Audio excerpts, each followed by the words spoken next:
Hello, and welcome to Northwestern Ontario Voices Fort Frances. I'm Jack Dawson. The following footage is from the July 10th Fort Frances Town Council and Committee of the Whole meeting.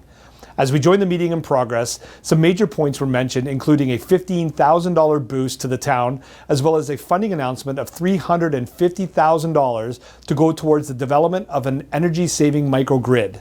Also included are some honorable mentions to the town from Ottawa, a committee-led recruitment plan for finding a new CAO for the town, and some administrative business.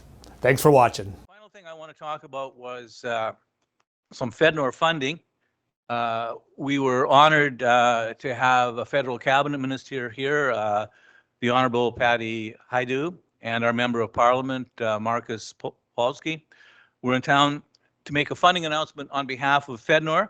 The town of Fort Frances received $15,000 to help pay for our upcoming strat plan, and the Fort Frances Power Corporation received $350,000 to go towards the development of a microgrid.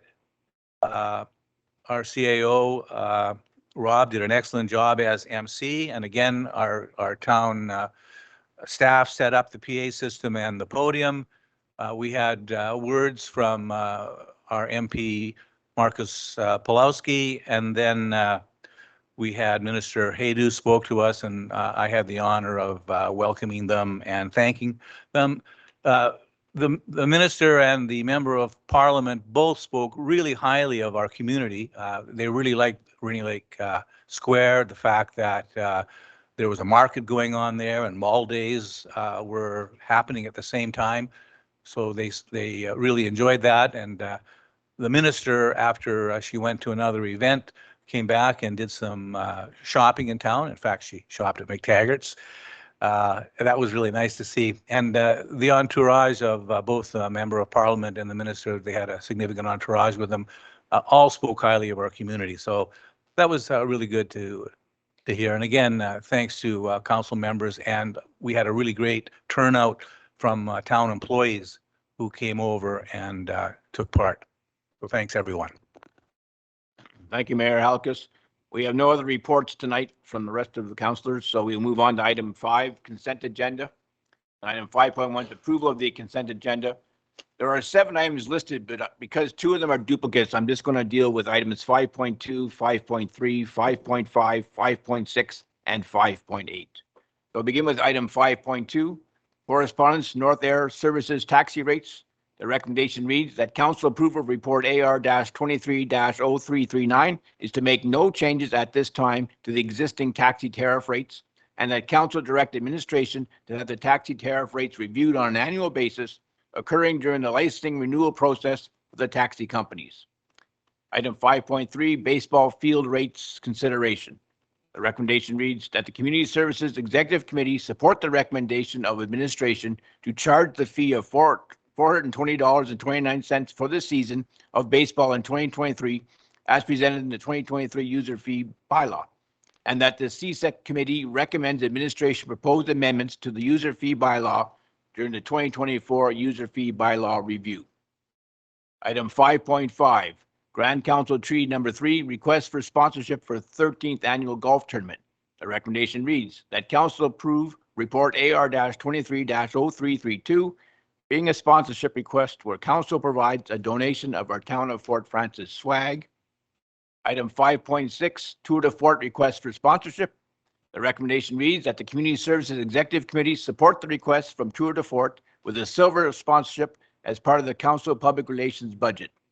And item 5.8, establishment of a flag and proclamation policy. The recommendation reads that approval of report AR-23-0336 will agree with the recommendation of administration to adopt the draft flag and proclamation policy attached to this report. Does any member of council wish to pull any of these items? Councillor Olson. Chair, can I have 5.3 pulled, please? Okay. Councillor McTaggart. Okay.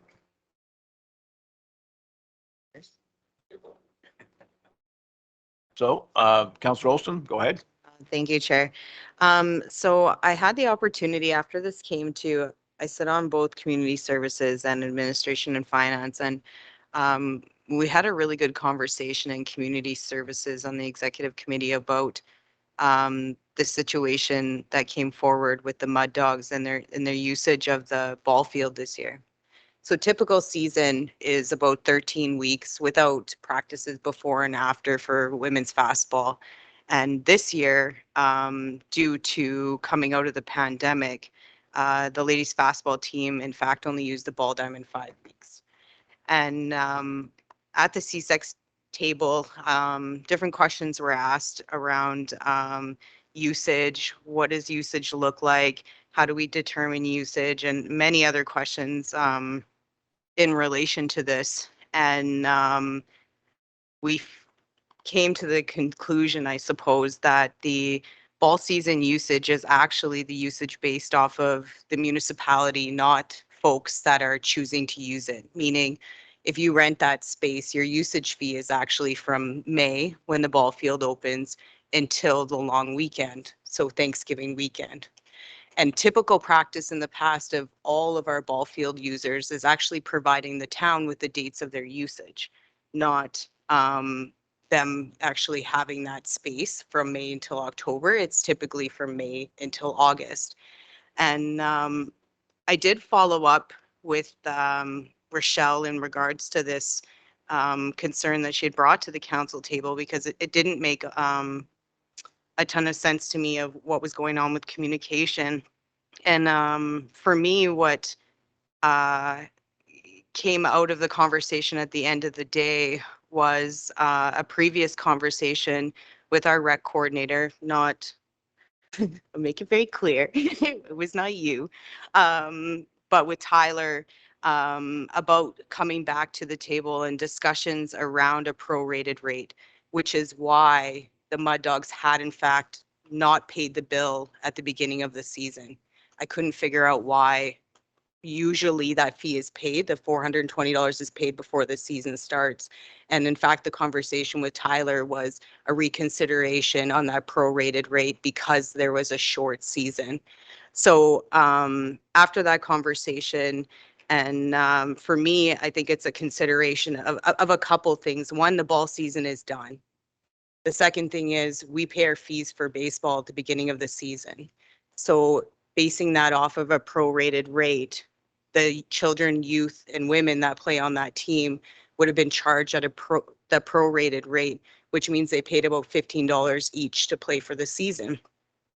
If this goes forward with the 420.29, the expectation will be the coach and it coming out of her own personal pocket.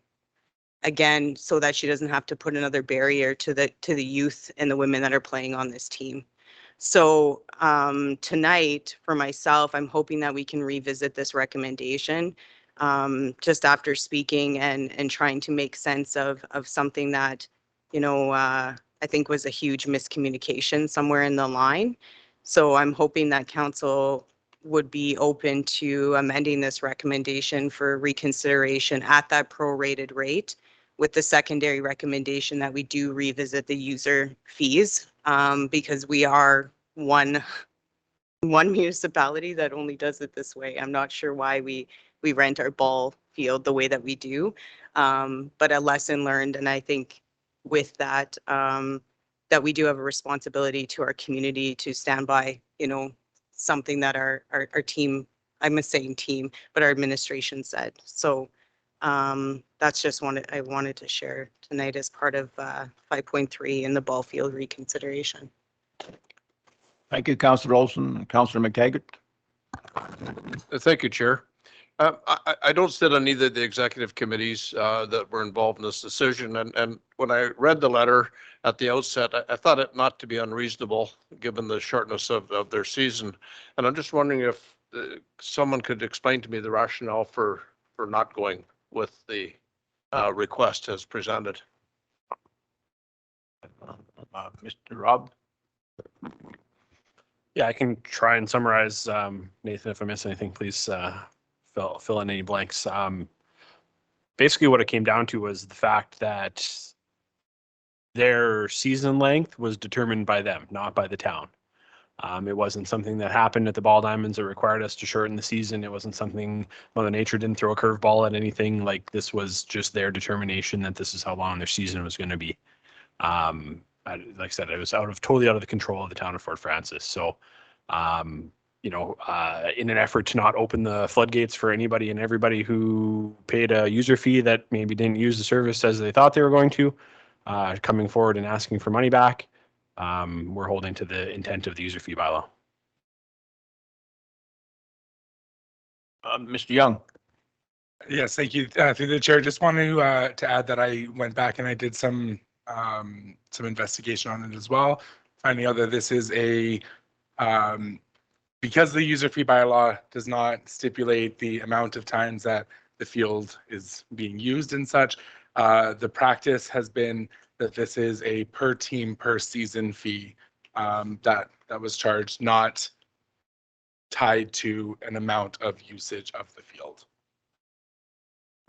Mayor Halkus. If I could, through you, I'd like to ask a question of Councillor Olson.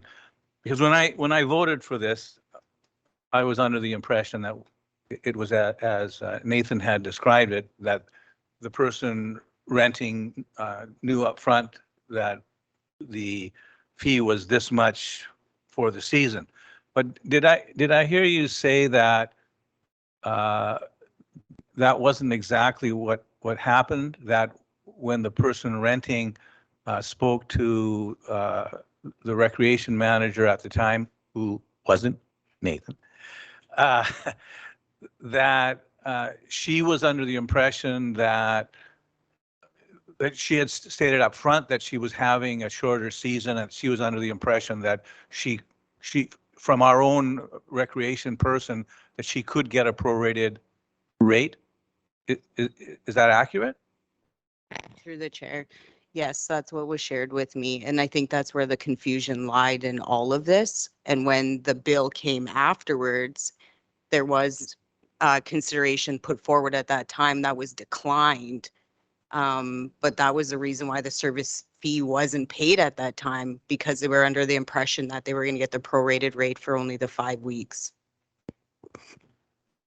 Can I, now that I had my question answered, can I say, so that kind of changes it for me, because what I'm hearing is that an agent of our municipality gave information to a person who wanted to rent the Ball Diamond in good faith, and she acted on that information that she was given, thinking that she could get a prorated rate. And then, as it turns out, that individual left, but now she can't get the prorated rate. So, I mean, I think if that's accurate, if an agent of our corporation said that, we almost need to honor that. Councillor Mackey. Thank you, Chair. If I can elaborate on your concern. Now,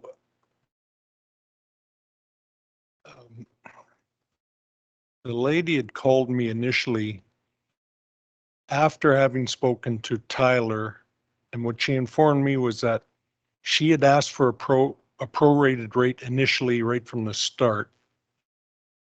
But Tyler said it was out of his hands, suggested she contact a counselor.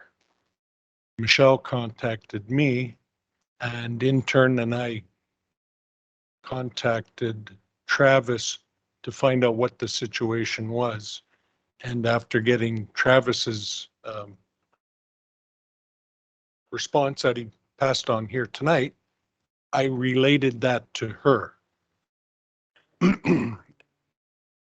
I then suggested, if she wasn't happy with that, to put a formal request into council, which she did.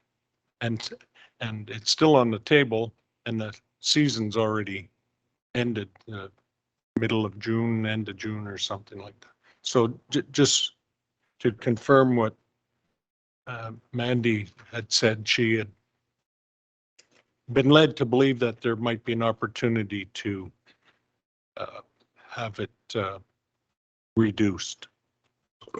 If I'm thinking it, if I'm hearing correctly, she's maybe told that there was a possibility that it could be reconsidered, but it wasn't a done thing. Tyler didn't promise it. He just said you could have the right to apply to council to have it. That's correct. Tyler never said, yeah, you will get it. He said, this is the policy. To get a reduction, you would have to speak with council, go through a counselor and get it on the agenda. And so then to me, I responded and then suggested that she bring it to this level. This is certainly a tough one because as chair of the Community Service Executive Committee, I was looking at it both ways too. And you want to help out the team or local players, you want to help them out as best you can, but then you don't want to create precedents. And as Travis said, an avalanche of people then saying, oh, the circumstances changed, I want to get a refund.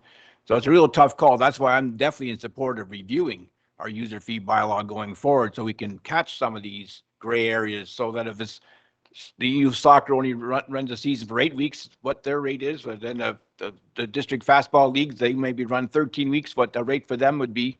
So I see the value in that for sure. So it's a tough case tonight to decide what is the best way to go at this point in time, knowing what to do. Councillor Kircher.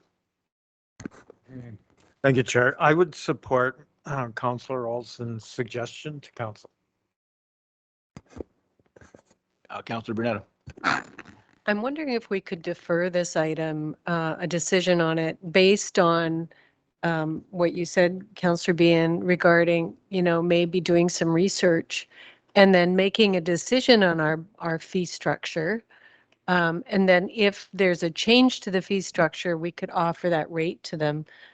But if there's no change, then the invoice would stand. So I'm thinking if we did a little work on our end at this point, just to review the fee structure and see if it's possible to make changes and go from there. Mr. Rob. Yeah, I mean, council passes user fee bylaw every year, and if council wants us to take the user fee bylaw back and start over again in the middle of the year, I mean, that would be an odd kind of maneuver, but it's something that we could definitely look at. The question is, I know in talking to Nathan, he has some ideas about changes to the user fee bylaw broadly.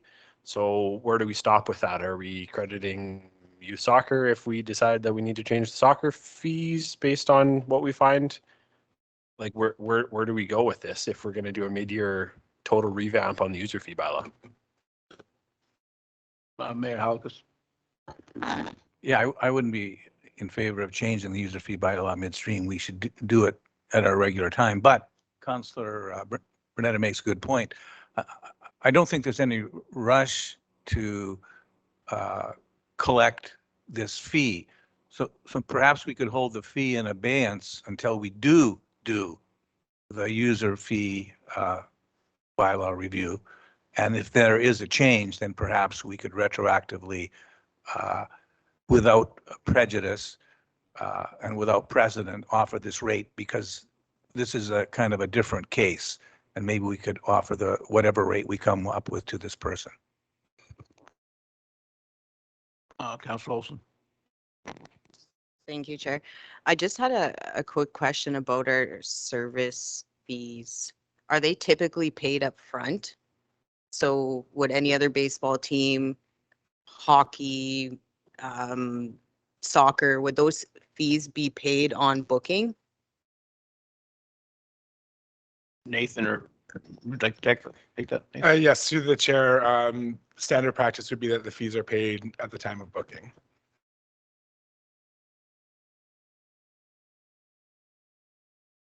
I know I'm not particularly in favor of going with the exact prorated rate that they suggested, because I think some of the cost that the town has is not built into that in the exact same way. So you have to worry about that too. I wouldn't be in favor of the 161 they requested.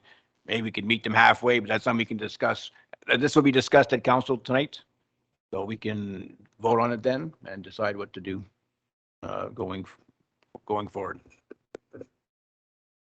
Otherwise, the recommendation reads that the matters listed on the consent agenda be referred to the consent agenda for the regular meeting of council later tonight for approval, being items 5.2, 5.4, 5, 5.6, and 5.8. Can I have a mover and seconder, please?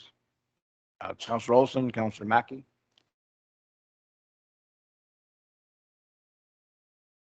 All in favor? Yeah, carried. Thank you.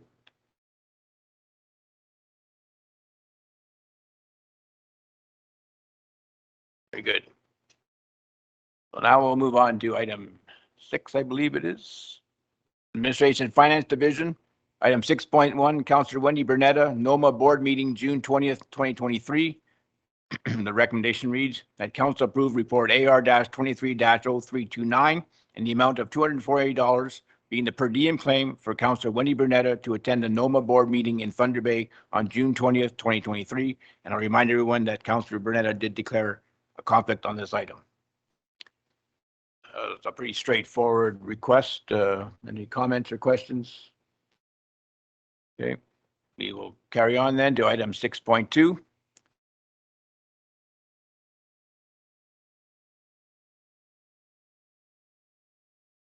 That is CAO recruitment. The recommendation reads that council receive report AR-23-0338 regarding the CAO recruitment, and that council appoint a CAO recruitment committee consisting of the mayor and 2 other members of council, and that council approve the attached terms of reference for the CAO recruitment committee, and further that council choose one of the following options in regard to the recruitment process.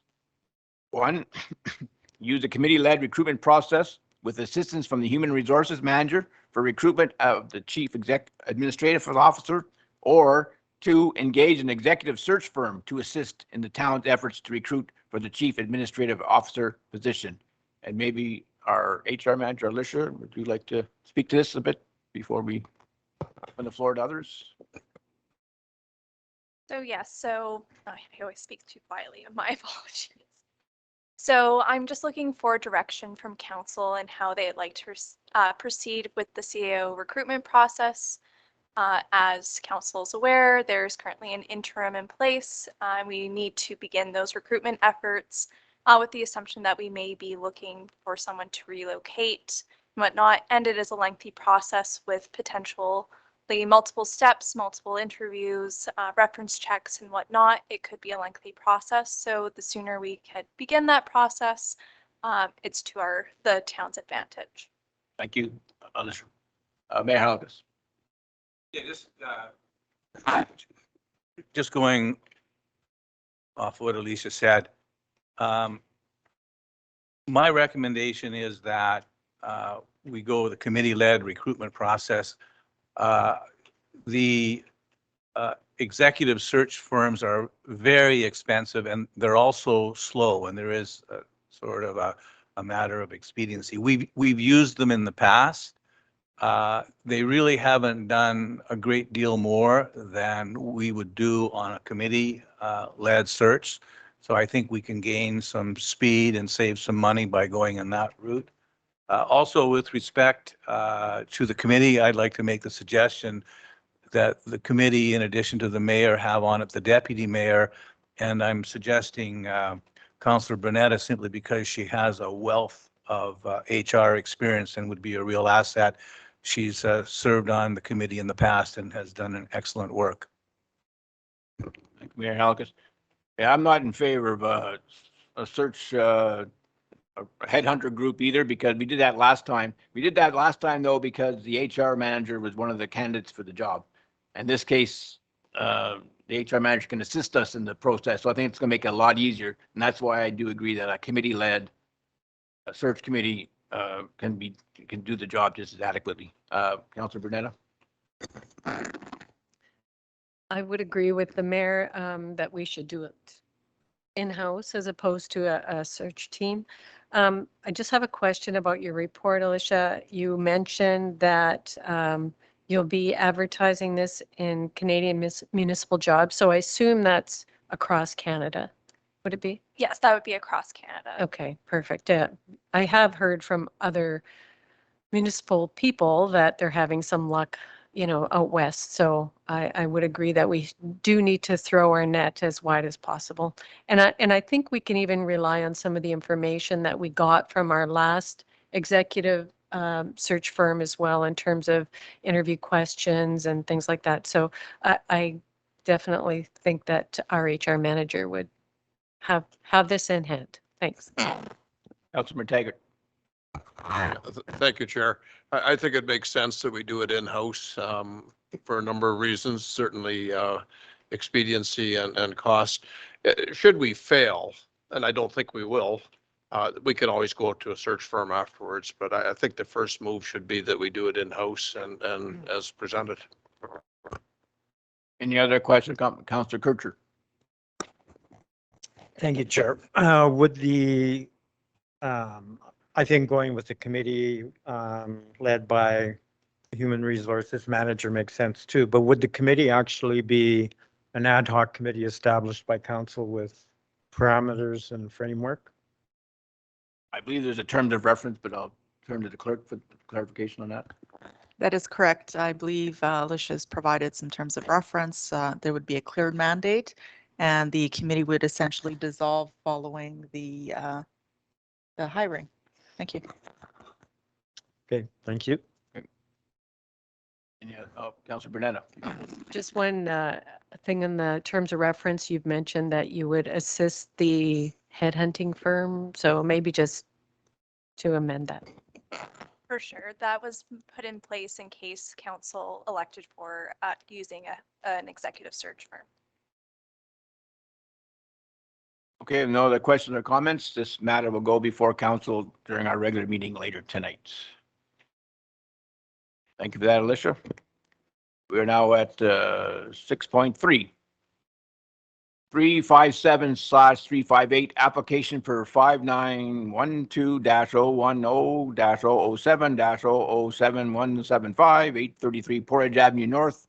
The recommendation reads that council approve report AR-23-0327, being the adjustment of taxes for March 24th, 2023 to December 31st, 2023 under section 357/358 of the Municipal Act for property located at 833 Portage Avenue North with a revenue reduction of $1,839.46 as it is eligible for exemption. Any comments or questions? That one? Being none. 6.4 is a 357/358 application for 5912-010-001-00600 209 3rd Street West. The recommendation reads that council approve the adjustment of taxes for March 27th, 2023 to December 31st, 2023 under section 357/358 of the Municipal Act for property located at 209 3rd Street West with a revenue reduction of $853.61. Any comments or questions on this? Being none.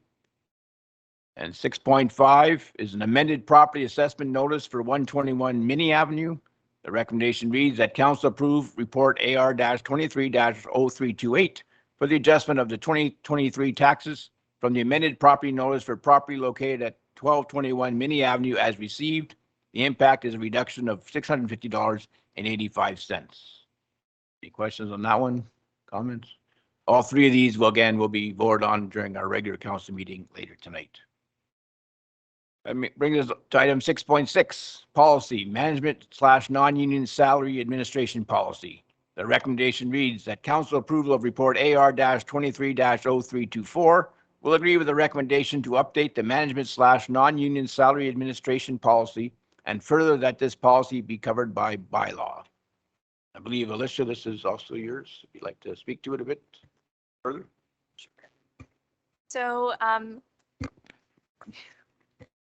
so the recommendation is to provide increases to the management non-union group that were negotiated through QB collective bargaining. That is our historical practice. So that's carried over into this policy. There are also minor grammatical corrections to the policy, as well as putting it into our new template. Any comments or questions for Alicia on this one? Okay, seeing none, it will be voted on at our regular meeting later tonight, regular council meeting. 6.7 is policy management/non-union benefits. And the recommendation reads that council approval of report AR-23-0326 will agree with the recommendation to update the management/non-union benefits policy and further that this policy be covered by bylaw. And again, I'll turn to our HR manager, Alicia Dirksen. So again, similar to the salary administration policy updates, this is in line with the changes that were bargained through CUPE collective bargaining. This would see sick leave increase from 6 days to 12 days, as well as an increase to compassionate leave, which is tied to the sick leave entitlement. We'd also see some increases to bereavement for certain family members and the addition of some public holidays that were negotiated through collective bargaining. So it would make sense to mirror the same public holidays for both groups. As well, there are some grammatical updates and putting the policy into the updated template. Thank you, Alicia. Any comments or questions? I just had one, Alicia, when it said, furthermore, we propose amending the available compassionate leave to 5 days. What was it before? It was 3 days. It was 3, so not going from 3 to 5? Yes. Okay, thank you. Any other comments or questions? Seeing none, once again, this will be voted on during our regular council meeting later tonight.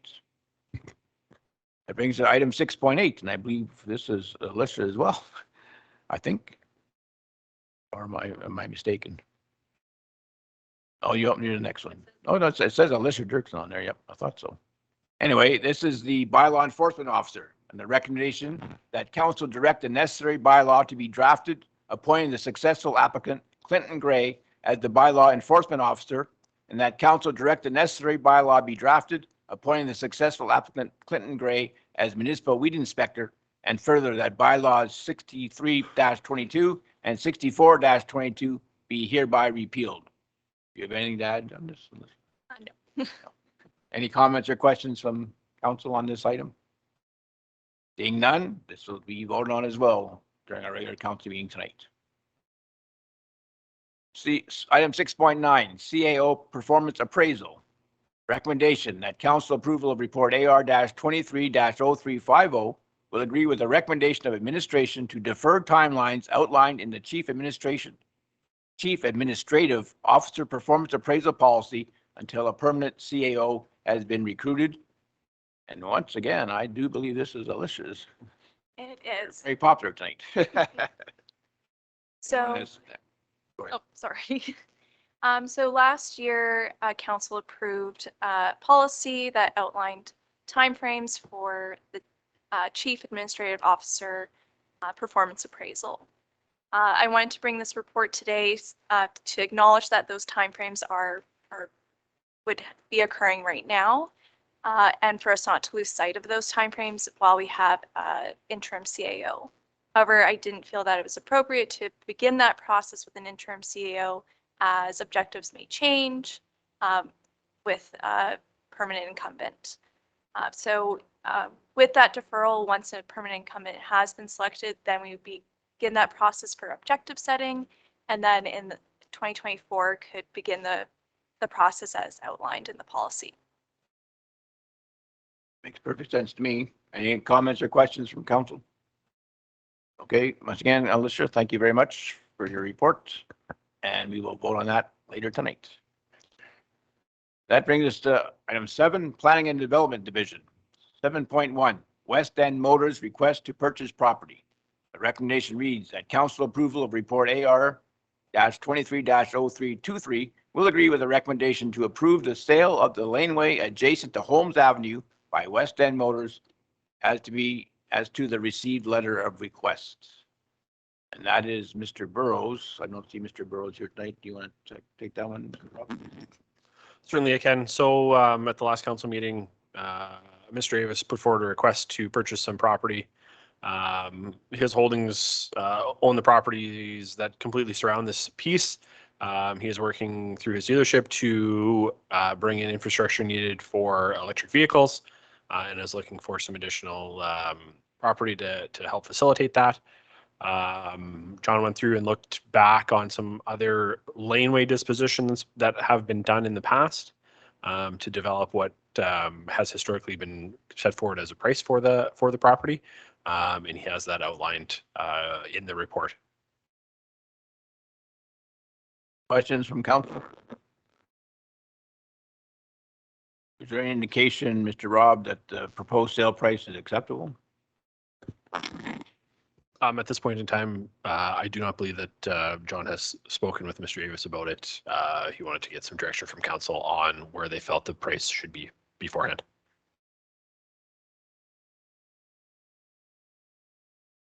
Seeing no other comments or questions, then this will be, I'm sorry, Councillor Mackey.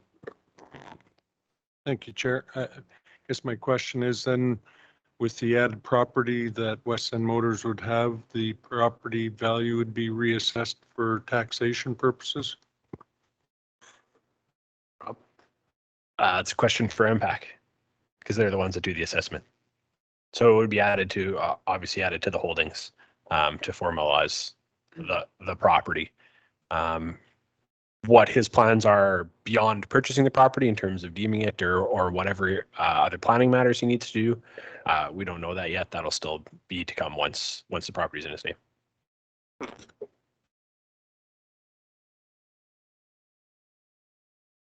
See no other questions, then this item will be voted on during our regular council meeting later tonight. Item 7.2 is sustainable growth. Update on the sustainable development plan. The recommendation is that council receive report AR-230285 as information. And Mr. Rob, is that something you want to speak to further? Not unless there's any questions. The report speaks for itself. Any questions for Mr. Rob regarding this item? Seeing or hearing none, that'll be voted on tonight at our regular council meeting. 7.3, Economic Development Manager Recruitment. Update on Economic Development Officer position. The recommendation is that council receives report AR-23-0284 as information. Anything further to add? I think its report speaks for itself. Again, any questions from council? Okay, that will come forward later tonight as well. That brings us now to item 8, Operation Facilities Division. 8.1, entering into a new enterprise agreement with Enbridge Gas. The recommendation reads that council approval of report AR-23-0330 agrees with the recommendation of administration that a separate resolution be passed to authorize the town to enter into an enterprise agreement with Enbridge Gas for a period of 20 years, and further that an authorizing bylaw be prepared authorizing mayor and clerk to execute the agreement on behalf of the corporation. This is very small. I can't read it. It looks like Mr. Rob again. Would you like to speak to this? Again, not a lot additional to say. There's a lot of information here for all of council to look at.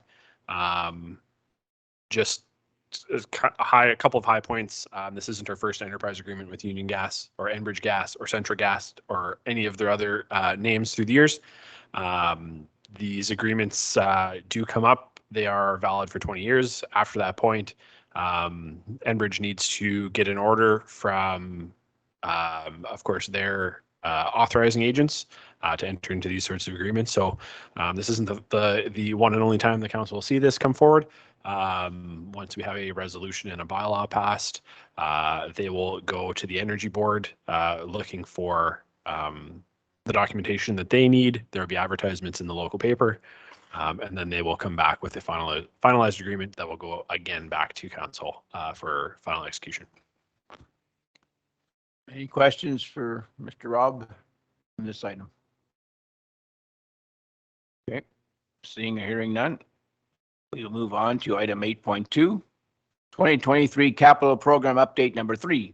That council received this report as information, and I believe this is our interim ONF manager, Greg. Good evening through the chair. This is the third capital update for this season. I'll quickly run through the projects underway here. So the recycling facilities, targeting to get out the tender for a new depot by mid-July. There's currently no ETA to the return of curbside collection, as having a recycled depot is essential to the curbside collection process. Sinclair Street construction is ongoing behind the hospital. The contractor has completed work on the east side of the project and has now moved to the west side of the project. They've shifted the hospital traffic to accommodate this shift in work, and they are now focusing on the water and sewer mains on the west side. Lily Avenue and miscellaneous storm sewer repairs. The contractor is continuing to work on the road base and prep for sidewalk construction. As many people have probably noticed, the Kings Highway has been reduced to one lane headed eastbound. That is to accommodate the electrical works in the intersection for the new traffic signals. They will most likely remove the detour for the weekend as they're going back to Thunder Bay this weekend.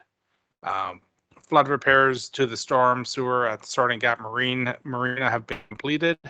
All that remains is some concrete curb work and paving work in the area.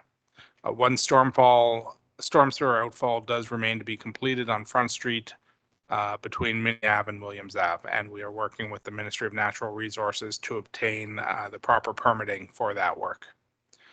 Mowat Avenue, Armand Avenue, and Kings Highway. The paving contractor, as of the making this report last week, was scheduled to be in town today to work on the repaving of those, or the surface course paving of those projects.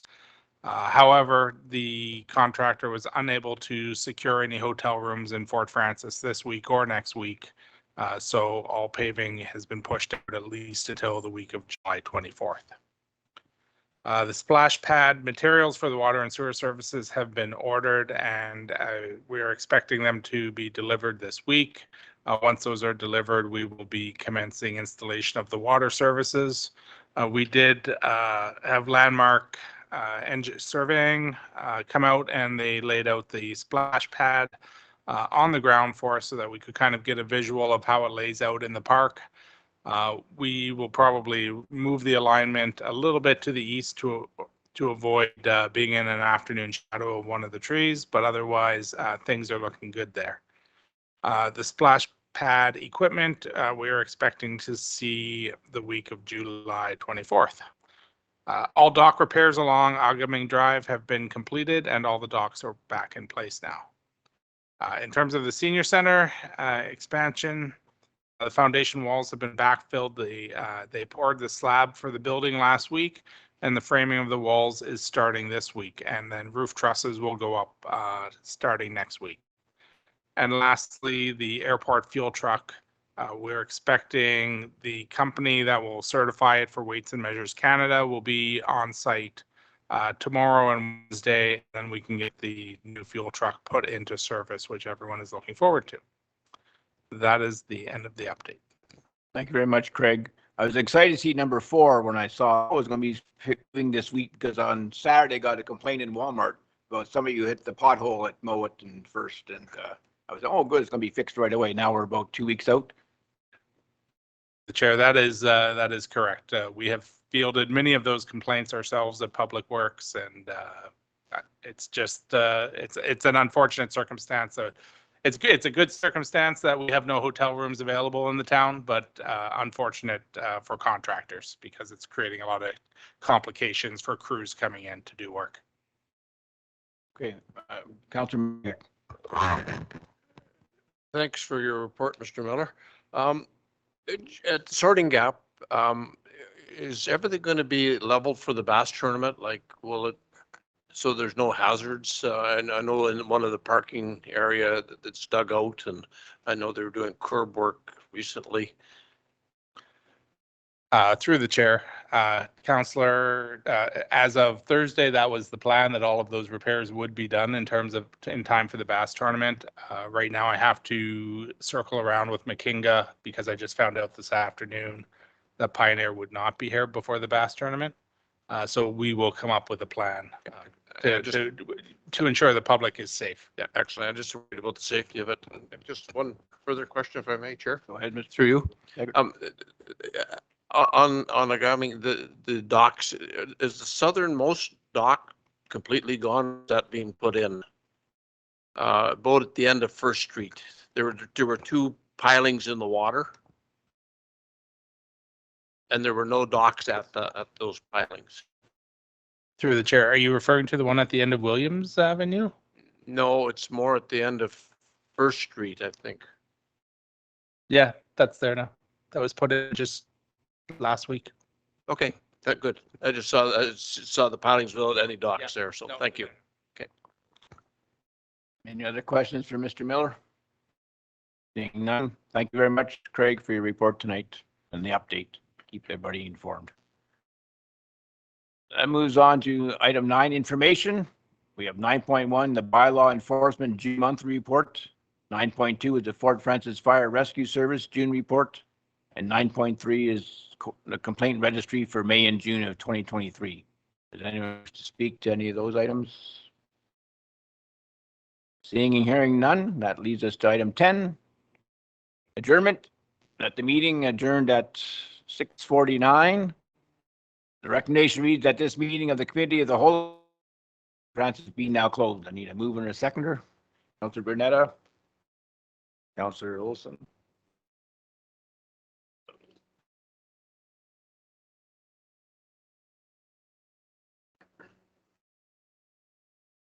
And all in favor? I'll deem that carried. Thanks very much, everybody. And I remind everyone that the regular meeting of Town Council will commence shortly, being chaired by Mayor Halkis.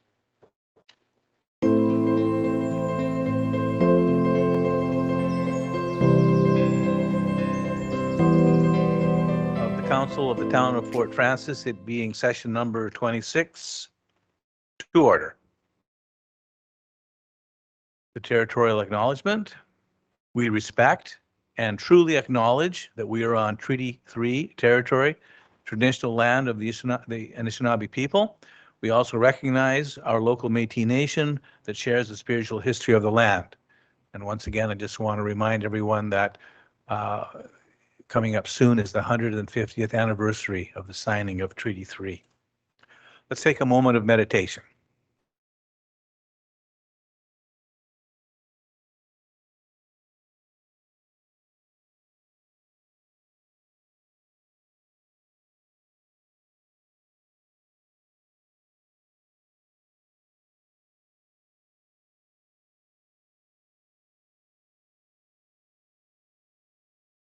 Thank you.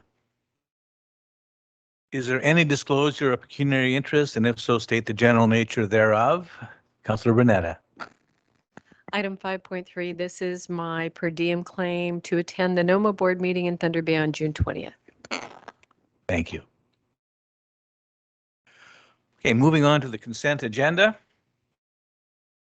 Recommendation that the following consent items be approved. Committee of the whole items 5.2, 5.5, 5.6, 5.8, and regular council items 2.2 and 2.3.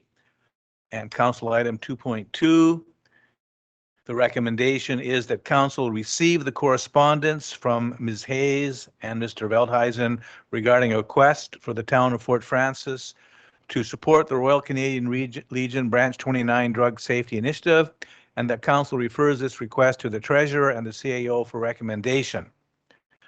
And council agenda item 2.3, the recommendation there is that council receive the correspondence from Ms. Roth regarding a request for the town of Fort Francis to support the Manitoba/Northwest Ontario Command of the Royal Canadian Legion by placing a black and white business card ad to the 15th Annuary Military Service Recognition Book.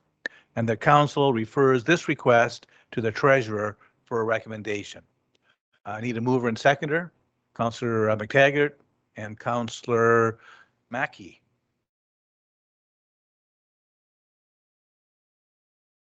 Any discussion? All in favor? It's carried. No one is opposed.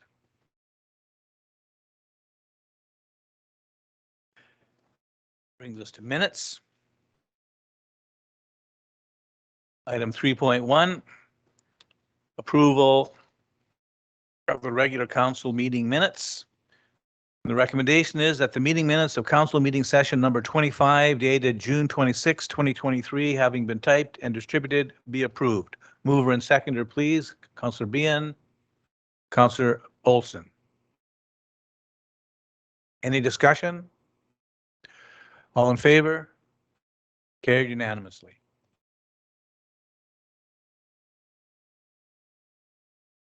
Item 4.1, more minutes. Recommendation is that the meeting minutes of the Committee of the Whole Session number 14 dated June 26, 2023, having been typed and distributed, be approved. Mover and seconder, Councillor Bernetta, Councillor Olson. Any discussion? All in favor? That's carried. No one is opposed.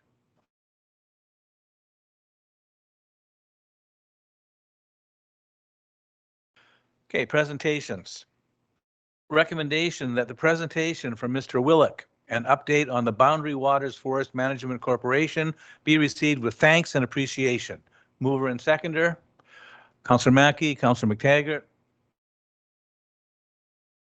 Any discussion? All in favor? That's carried. No one is opposed.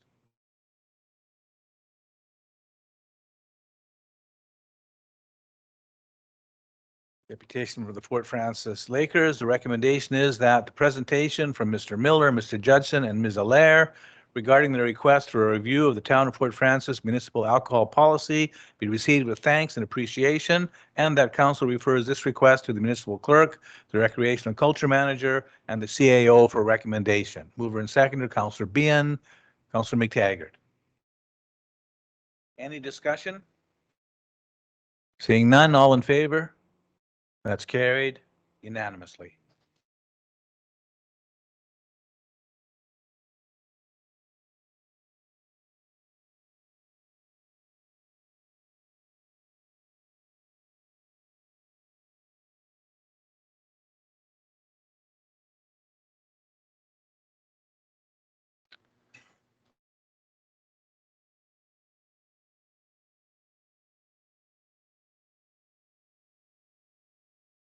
Okay, the recommendation that the Community Services Executive Committee support the recommendation of administration to charge the fee of $420.29 for the season of baseball in 2023 as presented in the 2023 user bylaw, and that the CSAC committee recommends administration propose amendments to the user fee bylaw during the 2024 user fee bylaw review.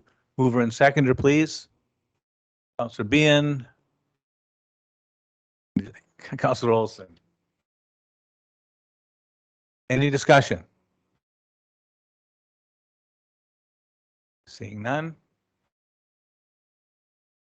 Calling discussion for the last time.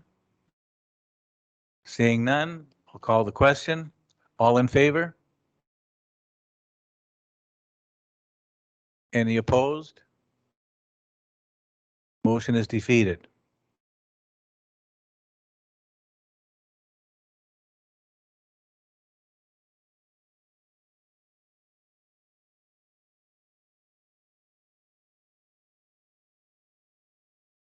Okay, so since you decided to defeat that, now you have to give direction. Looking for direction.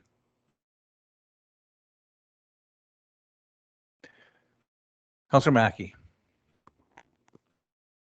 Well, I'm going to suggest half. I'm sorry? I'm going to suggest half of the fee. Okay.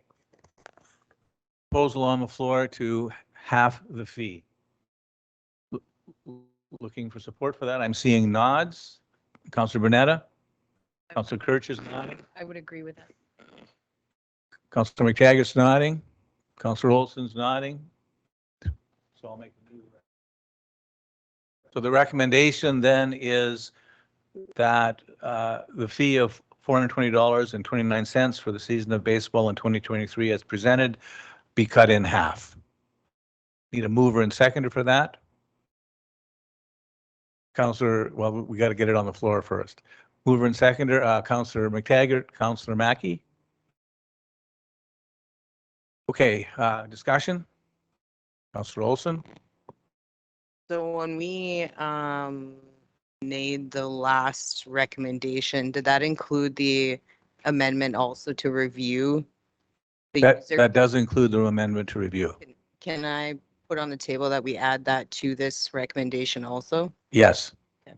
And that was the intent. So just so everyone knows, what you're voting on is to cut the fee in half, but that the CSAP committee recommends administration propose amendments to the user fee bylaw during the 2024 user fee bylaw review. That's still there. And that's what you moved and seconded. Yeah, they're nodding. That's what they moved and seconded. Your Oh, Worship, if I can. Madam Clerk? chime in, what I would do then is strike the first portion of that motion. And then understanding that council defeated it. So if they just did an amendment and strike the first portion of their motion, the second portion of the motion would still be, Yes. and then you could do an amendment in terms of the fee. Okay, so we're going to have the second part of the amendment, which we've all agreed to, and then pardon me, the second part of the motion, which we all agreed to, and the amendment to the motion is that the fee be cut in half. And the mover and seconder for that amendment was Councillor McTaggart and Councillor Bean. Okay. Oh, sorry, Councillor McTaggart and Councillor Mackey. Any discussion on the amendment? All in favor? That's carried. That's a brand. Okay, well, we got that done. Pardon me? I did go back to the main motion. All right. And now for something simple. Recommendation that council approve report AR 23-0329 in the amount of $240 being the per diem claim for Councillor Wendy Bernetta to attend the NOMA board meeting in Thunder Bay on June 2023. And Councillor Bernetta has declared a conflict. Mover and seconder, please. Councillor Olson, Councillor Mackey. Any discussion on this? Seeing none. All in favor? That's carried.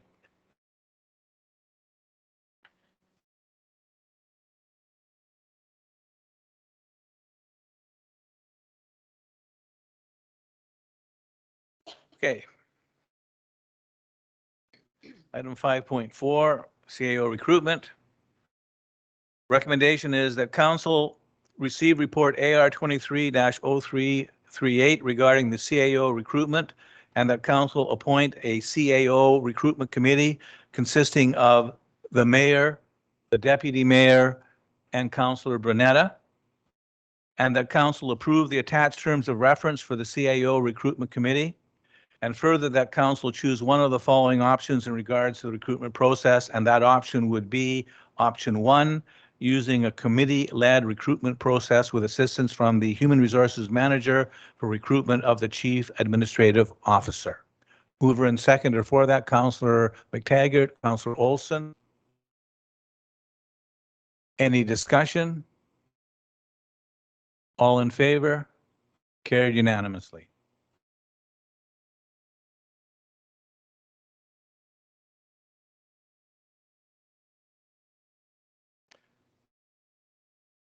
Okay, item 5.5, recommendation that council approve report AR 23-0327 being the adjustment of taxes for March 24th, 2023 to December 31st, 2023 under section 357/358 of the Municipal Act for property located at 833 Portage Avenue North with a revenue reduction of $1,839.46 as it is eligible for exemption. Mover and seconder, please.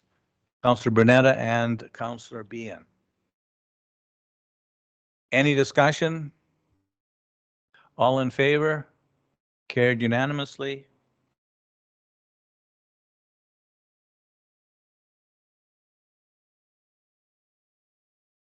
Item 5.6, recommendation the council approve the adjustment of taxes for March 27, 2023 to December 31st, 2023 under section 357/358 of the Municipal Act for property located at 209 3rd Street West with a revenue reduction of $853.61. Mover and seconder, please.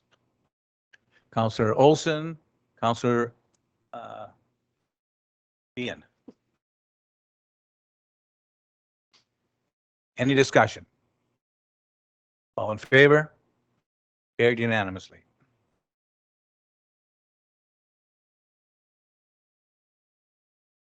Item 5.6, recommendation that council approve report AR 23-0328, being the adjustment of the 2023 taxes from the amended property notice for property located at 1221 Minnie Avenue as received. The impact is a reduction of $650.85. Mover and seconder, please. Councillor Olson, Councillor Mackey. Any discussion? All in favor? Carried. No one is opposed.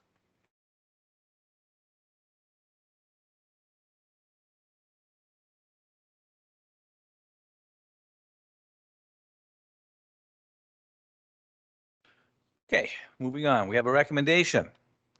The council report for council approval of report AR-23-0324 will agree with the recommendation to update the management/non-union salary administration policy, and further that the policy be covered by bylaw. Mover and seconder, please. Councillor Bernetta and Behan. Any discussion on this one? Seeing none, all in favor? Carried. No one is opposed.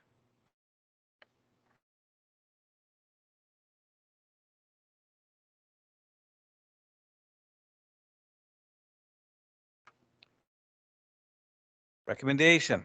The council approval report AR 23-0326 will agree with the recommendation to update the management/non-union benefits policy, and further that this policy be covered by bylaw. Mover and seconder, please.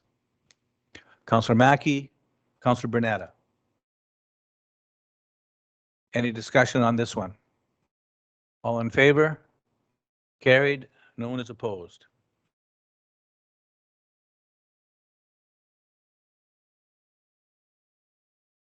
Okay, looking at the bylaw enforcement officer, item 510. The recommendation that council direct the necessary bylaw to be drafted, appointing the successful applicant Clinton Gray as bylaw enforcement officer, and that council direct the necessary bylaw be drafted, appointing the successful applicant Clinton Gray as municipal weed inspector, and further that bylaws 63-22 and 64-22 be hereby repealed. Mover and seconder, please. Councillor McTaggart and Councillor Kircher.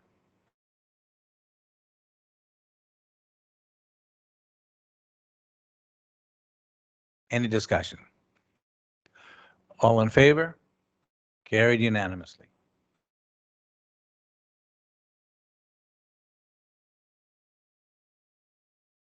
Item 511. CAO performance review, a recommendation that council approval report AR-23-0350 will agree with the recommendation of administration to defer timelines outlined in the chief administration officer performance appraisal policy until a permanent CAO has been recruited. Mover and seconder, please. Councillor Mackey, Councillor Behan. Any discussion? All in favor? Carried. No one is opposed.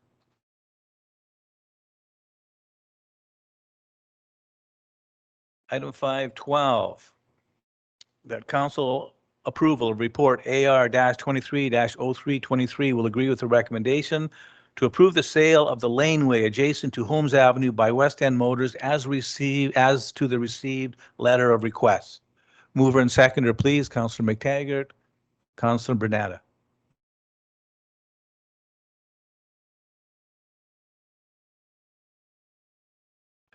Any discussion?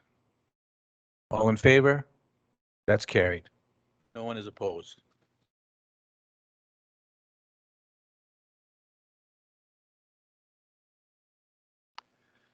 Okay, item 615.13, recommendation that council receives report AR-23-0285 as information.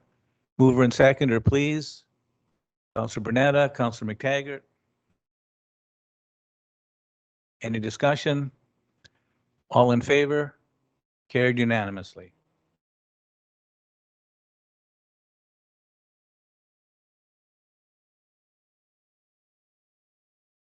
Item 5.14, recommendation that council receives report AR-23-0284 as information. Mover and seconder, please. Councillor Bean, Councillor Olson. You like that, eh? Any discussion? All in favor? That's carried. No one is opposed.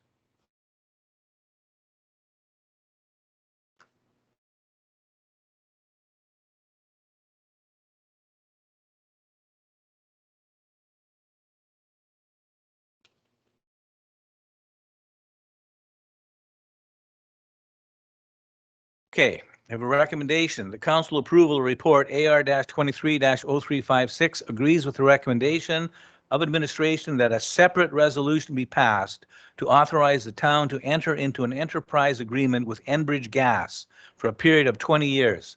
And further, that an authorizing bylaw be prepared authorizing mayor and clerk to execute the agreement on behalf of the corporation. Mover and seconder, please. Councillor Kircher, Councillor Bean. Any discussion on this one? Seeing none, all in favor? That's carried. No one is opposed.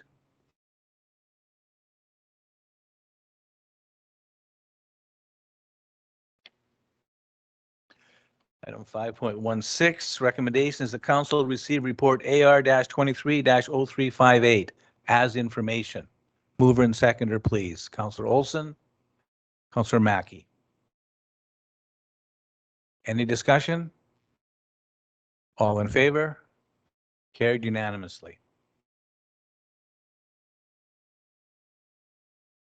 Bylaws. Item 6.1, we have 4 of them. It's recommended that the following bylaws be introduced and read and finally passed, signed by the mayor and the clerk, sealed with the corporate seal, and become law forthwith. Bylaw 52-23 being a bylaw to establish the corporation of the town of Fort Francis to govern the procedure for meetings of council and applicable committees and or boards, and to repeal bylaw 46-20 as amended.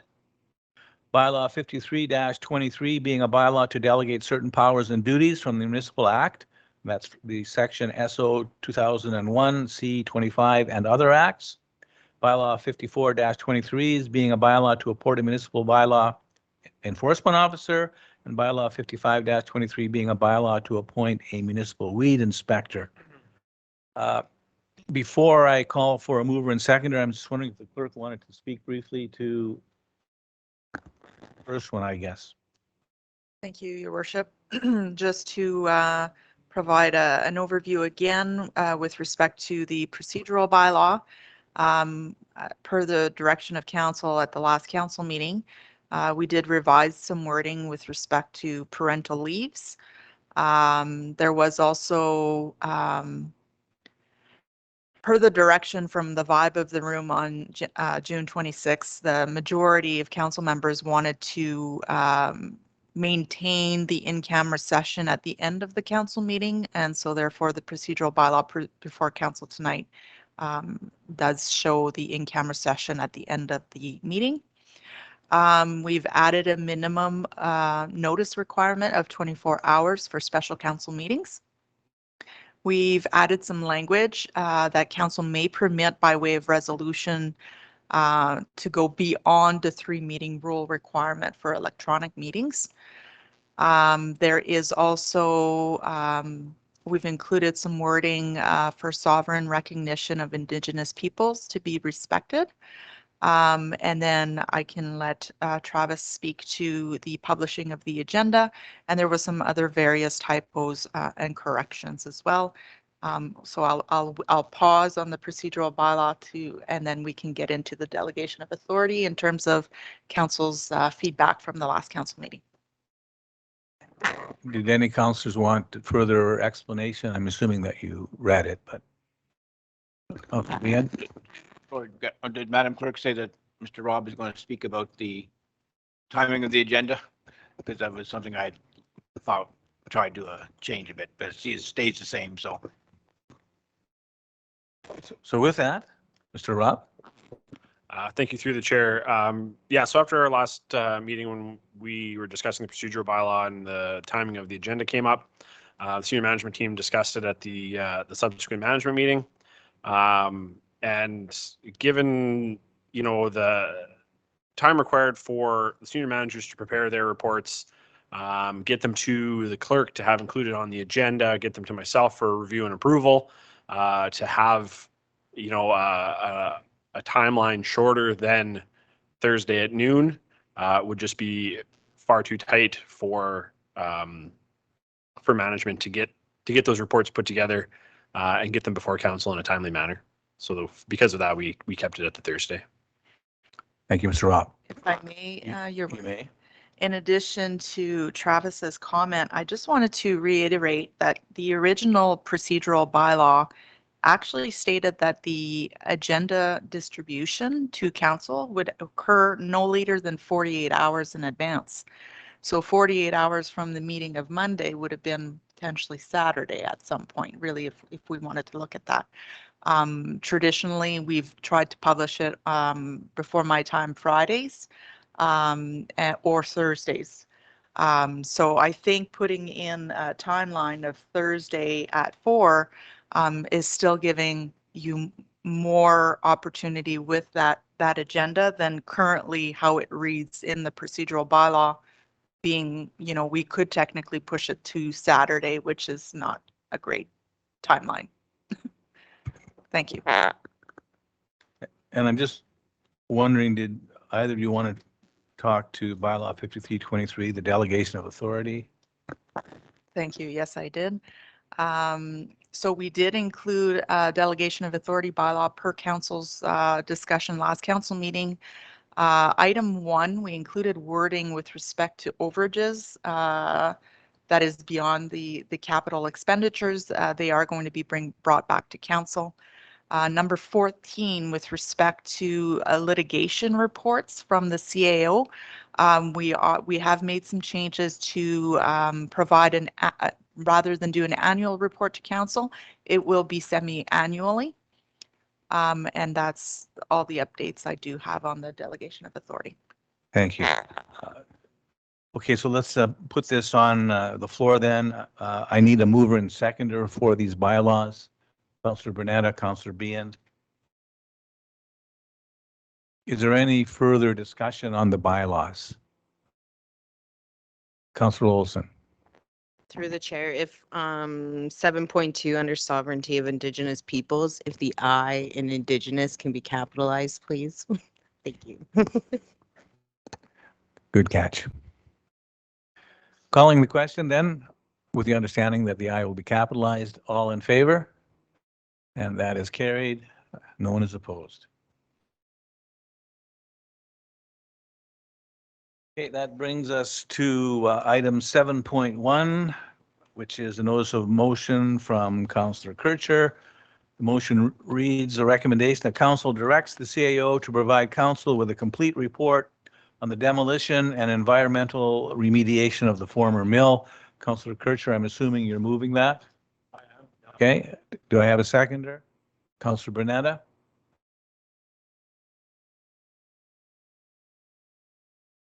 Discussion? Councillor Bernetta? Thank you, Chair.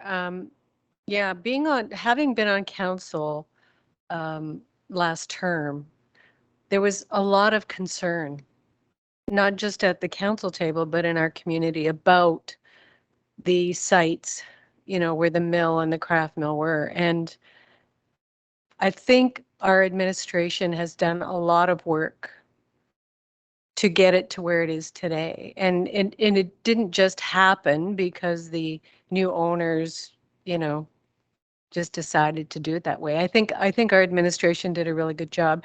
And I really think it's important for our community to know that. So this is why I think this update's really important. Thank you. Any further discussion? CAO Rob. Yeah, thank you. A couple of points that I think council needs to be very clear on. This project is not a town project. It's not being undertaken on town property. Therefore, what we can discuss in a report is limited, as the CBO can really only speak to whether or not the demolition was undertaken, excuse me, in accordance with the Building Code Act. The environmental remediation has nothing to do with that. That's outside of our jurisdiction. And given that it's private property, a privately run corporation, a private project, there's very little that we can actually discuss about that. We do not have that information. It falls outside of our scope. Secondly, the town does appoint a statutory officer with the authority to ensure that building and demolition happens in accordance with the Building Code Act. So not only is this request very operational, but it really undermines that person's authorities that were given to him by council. This project is a long-term project. It was overseen by 3 different CBOs, myself included, over its time. So I want to make sure council is clear on what a report would say. And I can tell you it would be very minimal, especially seeing as at this point, the demolition permits are still open. So technically speaking, the work is not complete. Thank you, Mr. Rupp. Further discussion? Seeing none, I'll call the question. All in favor? Opposed? Motion is defeated.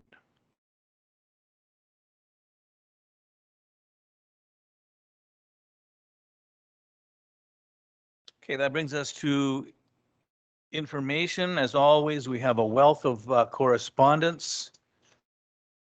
The only one that I wanted to draw attention to was, again, we've got support from the Township of Tudor and Cashel and the Township of Addington Highlights, supporting the Town of Fort Frances opioid crisis resolution. Did any councillors want to speak to or pull any of these? Councillor Bernetta? Item 8.7 and item 8.10. Okay. So item 8.7 is just about vacant building official positions. And I just wanted to let you know that I will be participating in an interview this Thursday with a group that's doing labor market research in job vacancies. And this is on behalf of the NOMA board. So I will be presenting labor market pressures that our municipality has had. And if any of you have information regarding other labor market vacancies that you've had trouble filling, if you could just forward it to me, that would be helpful. Item 8.10 is regarding MFIPA time for a change. And I just wonder if the clerk could, give us a little information. I know it's very time consuming for municipal clerks. And I think it is important that we support this effort in getting MFIPA reviewed. So maybe the clerk can just give us her position on that. Madam Clerk? Thank you, through your worship. Absolutely. Past reports that I've provided to council on MFIPA, the legislation is over 30 years old, hasn't kept up with the times in terms of our new technology. The fees that we're trying to recoup are nowhere near what we're actually able to recoup in terms of cost associated with the MFIPA process, and then understanding that the legislation is also not taking in consideration the efforts that is going into providing a transparent government. Many municipalities now have wonderful civic webs and websites and a lot of information that is available. So I can say that just as recent as today, the AMCTO organization is providing a submission to the provincial government in terms of their efforts to promote some changes to various legislation. And this is one of the ones that they are also working on and requesting our feedback on, which I do plan on participating as well. Thank you. Go ahead. So do you believe us supporting this motion would be helpful, or would it be better if we promote or support the AMCTO recommendation? I mean, promoting support resolutions, they're nice. That shows a commitment of council in terms of, requesting changes or whatnot. I think where you see the most changes is when it comes up at various levels of like NOMA and AMO and those organizations. And I think that's why AMCTO has taken on the lead on this piece of legislation. So you could probably expect to see something coming from that organization that will have a better impact in terms of, yeah. So, I mean, it's never a bad thing to support the resolution. I certainly am in favor of this type of resolution. But in terms of, what the effect it will have, it would be minimal because I know there's some bigger work going on in the background. Thank you. Did you want to pass a resolution supporting any of these? I think it's just nice to see their resolution is very focused and they do recommend specific things that I'm not sure we would support, like, designating the clerk as the MFIPA officer in legislation. I just didn't know if that was something we really wanted. So I think I'd be okay with just waiting until AMCTO comes out with something and supporting it at that time. Thanks. Thank you, Councillor Bernetta. Any other pieces of correspondence councillors would like to speak to? Okay, seeing none, that brings us to item 9, minutes of local boards and committees. 9.1 is the Planning and Development Executive Committee meeting minutes of May 1st, 2023. 9.2 is the Administration and Finance Executive Committee meeting minutes of June 6, 2023. And 9.3 is the Community Services Executive Committee meeting minutes of May 1st, 2023. And then I expect those are the last minutes executive committees that we will see. And that brings us to item 10. There is nothing in camera. Yay. So item 11, it's been moved and seconded that this meeting of the Council of the Town of Fort Frances be now closed. And seconder. You're holding the whole show up, Mr. Councillor McTaggart. Okay, this is McTaggart Mackey.